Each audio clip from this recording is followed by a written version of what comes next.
গল্পগুজব একদমই পছন্দ করতেন না। কারণ এই সমস্ত আড্ডাবাজিতে মিথ্যা, পরনিন্দা, পরচর্চা, পাপ এবং অশ্লীল কথাবার্তা ছিল খুবই সাধারণ বিষয়। তৎকালীন সময়ে বনি ইসরায়েল সম্প্রদায় ভণ্ডামি এবং লোক দেখানো ইবাদত করত। তারা মুখে দ্বীনের কথা বলত, কিন্তু তারা মন থেকে গুনাহে ডুবে থাকত। এই সম্প্রদায় মানুষের সম্মানে আঘাত করত এবং কথায় কথায় মিথ্যা বলত। ওজায়ের আলাইহিওয়াসাল্লাম এই সমস্ত আড্ডাবাজি এবং গল্পগুজব থেকে দূরে থাকতেন। দিনের বেশিরভাগ সময় তিনি জেরুজালেমের বাইরে একটি বাগানে সময় অতিবাহিত করতেন। সেখানে তিনি মহান আল্লাহ তাআলার ইবাদত করতেন এবং জিকিরে মশগুল হতেন। ওজায়ের আলাইহিওয়াসাল্লাম ইবাদত করার পাশাপাশি বাগানে গাছের যত্ন নিতেন। তার পরিশ্রম এবং মহান আল্লাহ তাআলার বরকতে সেই বাগানে অনেক ফল হতো।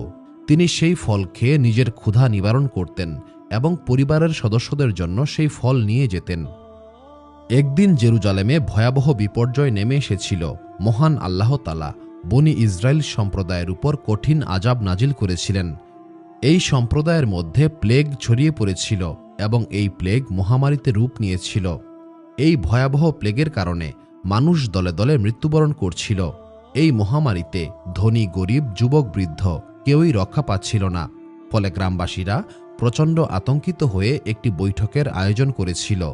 অনেক আলোচনার পর গ্রামবাসীরা সিদ্ধান্ত নিয়েছিল যে এই গ্রাম ছেড়ে চলে যেতে হবে।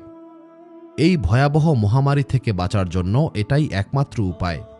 পরের দিন এই গ্রামের বাসিন্দারা সকলেই অজানার উদ্দেশ্যে বের হয়েছিল। গ্রামবাসীরা তাদের ঘরবাড়ি, সহায় সম্পদ সমস্ত কিছু ছেড়ে জীবন বাঁচানোর উদ্দেশ্যে ঘর থেকে বের হয়েছিল।